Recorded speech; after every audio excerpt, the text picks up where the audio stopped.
आम जनता को पेट्रोल व डीजल की महंगाई से फिलहाल राहत मिलने की कोई संभावना नहीं है। पेट्रोल डीजल जीएसटी में शामिल करने का अभी सही समय नहीं है।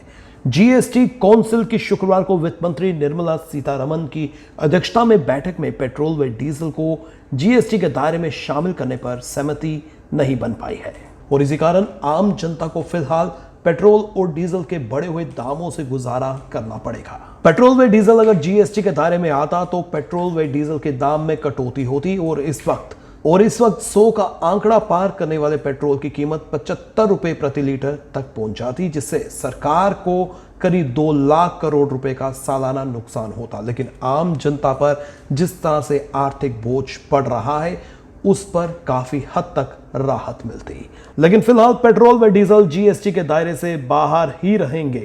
हालांकि जीएसटी परिषद और वित्त मंत्री की बैठक में कुछ और फैसले भी लिए गए, जिसमें महंगी जीवन रक्षक दवाओं को जीएसटी मुक्त करने के साथ कोविड-19 के इलाज की दवाओं पर छूट का दायरा 31 दिसंबर तक बढ़ाना इनमें शामिल है। हालांकि उपकरणों पर अब रियायत नहीं मिलेगी।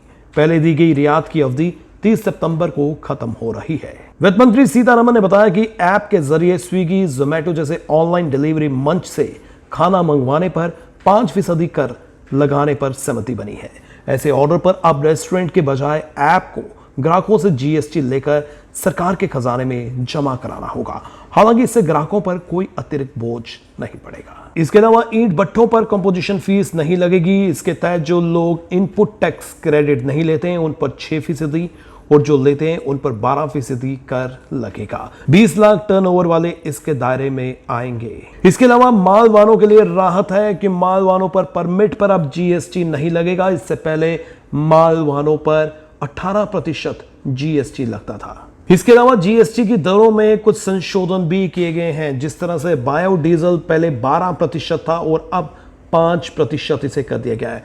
पोषक चावल 18% से घटाकर 5% कर दिए गए हैं। कुल मिलाकर देखें तो आम लोगों को राहत देने वाले भी कुछ फैसले लिए गए हैं, लेकिन पेट्रोल व डीजल के बढ़ते हुए दामों से आम जनता को फिलहाल राहत मिलती हुई नजर नहीं आ रही, क्योंकि पेट्रोल व डीजल जीएसटी के दायरे से बाहर ही रहेंगे।